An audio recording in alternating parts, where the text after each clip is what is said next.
नमस्कार दोस्तों। जब से ये कोविड वेव आया है, वुहान वायरस आया है, एक चिंता हम सबको सता रही थी बार बार, और वो ये था कि क्या होगा उन बच्चों का जिनके माँ बाप दोनों गुजर गए हैं। अगर किसी के गार्जियन हैं, अगर वो गुजर गए हैं तो उस बच्चे का अब क्या होगा।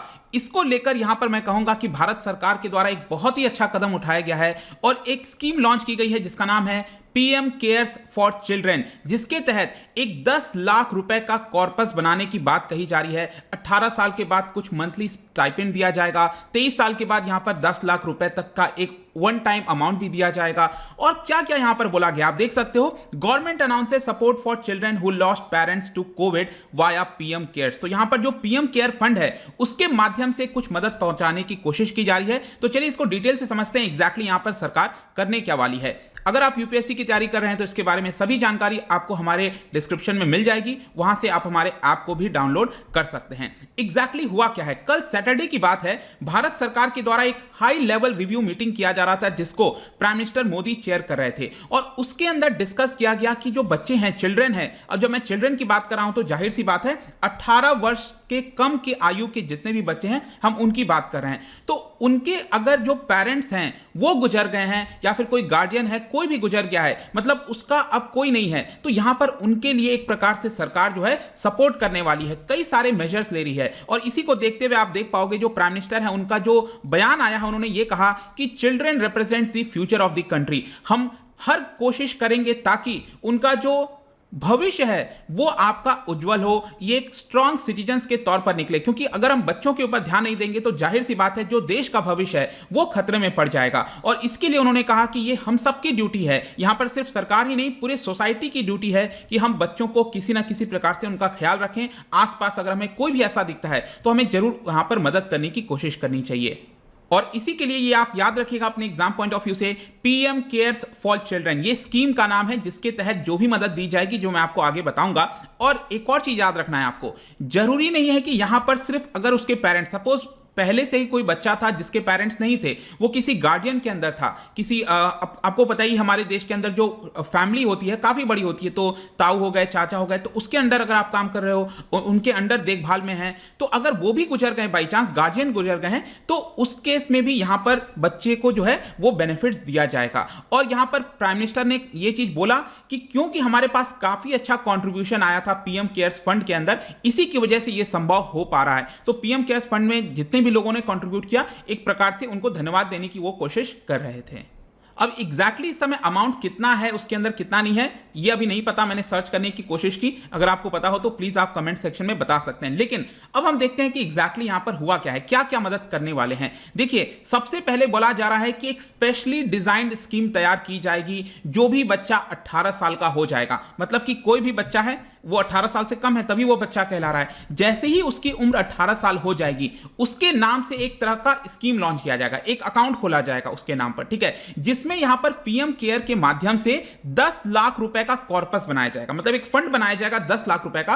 अब फंड क्या होता है, जैसे कि म्यूचुअल फंड हो गया। म्यूचुअल फंड क्या होता है कि आप यहां पर निवेश करते हैं स्टॉक मार्केट के अंदर या फिर किसी भी चीज में, या फिर कुछ अमाउंट आपके पास है उसमें से कुछ आपका बॉन्ड्स के अंदर निवेश कर दिया, कहीं पर भी निवेश कर दिया, तो 10 लाख रुपए जो होगा उससे कुछ इंटरेस्ट मिलता रहेगा, राइट। तो वो जो रिटर्न है वो एक प्रकार से मंथली स्टाइपेंड के तौर पर दिया जाएगा बच्चे को 18 साल से 23 साल के उम्र के बीच में, मतलब इन 5 वर्षों के अंदर उसको कुछ मंथली यहां पर फाइनेंशियल हेल्प दी जाएगी ताकि वो अपना ख्याल रख सके, कुछ पढ़ाई कर रहा है, जो भी कर रहा है, 18 साल के बाद उसको कुछ मंथली खर्च करने के लिए दिया जाएगा इस स्कीम के तहत। आगे चलकर जब वो 23 साल का हो जाएगा तो ये जो पूरा फंड था उसमें जो भी अमाउंट होगा उसको एक प्रकार से दे दिया जाएगा बच्चे को ताकि वो अपने फ्यूचर की प्लानिंग कर सके। अगर वो कोई प्रोफेशनल यूज में, बिजनेस में लगाना चाहता है, पर्सनल यूज करना चाहता है, जो भी है उस बच्चे की मर्जी है, वो 23 साल के बाद जो है फिर उसको यूज कर सकता है। तो ये एक अच्छी स्कीम है, मैं कहूंगा आगे फ्यूचर को देखते हुए यहां पर बच्चे को कुछ ना कुछ यहां पर जरूर मदद मिलेगी। नेक्स्ट यहां पर आपके मन में क्वेश्चन आएगा कि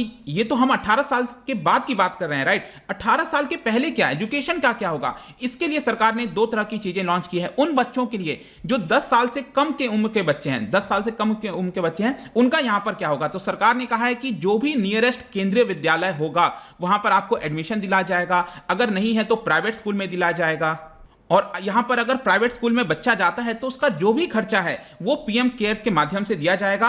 और इसके अंदर यूनिफॉर्म, टेक्स्ट बुक, नोटबुक, जो भी कुछ है, अगर 10 साल से कम के उम्र का बच्चा है तो उसको ये सारी चीजें दी जाएंगी। फिर अगला आता है जब सेकेंडरी एजुकेशन, जब और आगे चलता है बच्चा 11 साल से 18 साल के बीच में, जब हम कहते हैं ना 9, 10, 11, 12, वो जो पूरा पीरियड होता है, उसमें सरकार ने कहा है कि जो भी सेंट्रल गवर्नमेंट रेसिडेंशियल, मतलब अब यहां पर वो रेसिडेंशियल के तौर पर जा सकता है, जो बोर्डिंग स्कूल जिनको हम कहते हैं ना, जैसे कि सैनिक स्कूल हो गया, नवोदय विद्यालय हो गया, ये सब जगह यहां पर उसको एडमिशन दिलाया जाएगा 11 से 18 साल के बीच में। अगर सपोज वो किसी गार्जियन के अंदर है, मतलब वो बोर्डिंग नहीं जाना चाहता, गार्जियन ग्रैंड पेरेंट्स के अंडर है, तो यहां पर भी वो नियरेस्ट केंद्रीय विद्यालय में या किसी प्राइवेट स्कूल में एडमिशन ले सकता है। और आपको पता है प्राइवेट स्कूल में भी कोटा होता है, राइट टू एजुकेशन के अंदर 25% जो भी कोटा है आपका, उसके तहत यहां पर सरकार दिलाएगी। अब वो कितना इंप्लीमेंट होता नहीं होता वो आगे हम डिस्कस करेंगे, लेकिन यहां पर ये एक और चीज हो गया। तो सेकेंडरी एजुकेशन के बाद अब आता है आपका हायर एजुकेशन। हायर एजुकेशन के लिए क्या करेगी सरकार? देखिए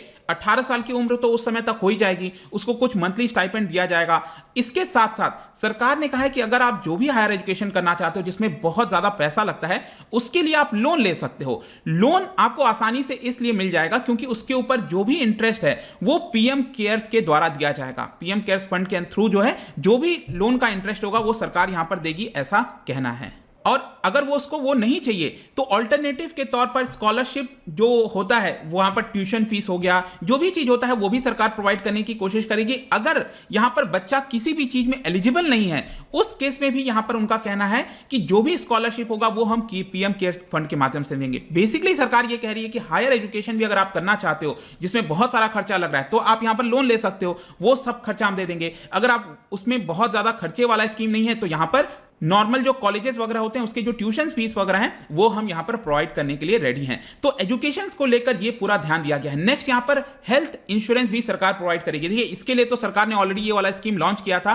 करीब 40% ऑफ आवर पॉपुलेशन आप कह सकते हो, 40 करोड़ की आबादी के आसपास, Ayushman Bharat scheme, I am sure आप सबने सुना होगा, जिसमें 5 लाख का हर फैमिली को जो है इंश्योरेंस दिया जाता है, लेकिन वो पूरे फैमिली के लिए था। यहां पर सरकार कह रही है कि हर एक बच्चे के लिए, ये जितने भी बच्चे होंगे उनको हम 5 लाख का ये वाला स्कीम प्रोवाइड करेंगे। जो भी प्रीमियम अमाउंट होगा 18 साल की उम्र तक, वो सरकार पीएम केयर्स फंड के माध्यम से पेमेंट करेगी। तो ये पूरी स्कीम है दोस्तों जो कि सरकार ने अनाउंस किया है। इसके अलावा मैं आपको बता दूं कि अभी जस्ट एक और दिन पहले यहां पर आप देखोगे तो फ्राइडे को सुप्रीम कोर्ट के द्वारा एक ऑर्डर पास किया गया है, जिसके अंदर उन्होंने बोला है कि जितने भी डिस्ट्रिक्ट अथॉरिटीज है, मतलब एक तरह से डीएम जो हो गया पूरे देश के अंदर, उनको यहां पर इस तरह के जितने भी बच्चे हैं उनके डिटेल्स को अपलोड करना है एनसीपीसीआर में। ये एक तरह का साइट है, पोर्टल है एक प्रकार का, बाल Swaraj, national commission for protection of child right. मतलब हम कैसे इस चीज को इंप्लीमेंट कर पाएंगे? तो यहां पर सुप्रीम कोर्ट का ये कहना है कि इस तरह का कोई जो आपका जितने भी बच्चे हैं उनका एटलीस्ट लिस्ट होना चाहिए यहां पर, और एक बार यहां पर लिस्ट आ गई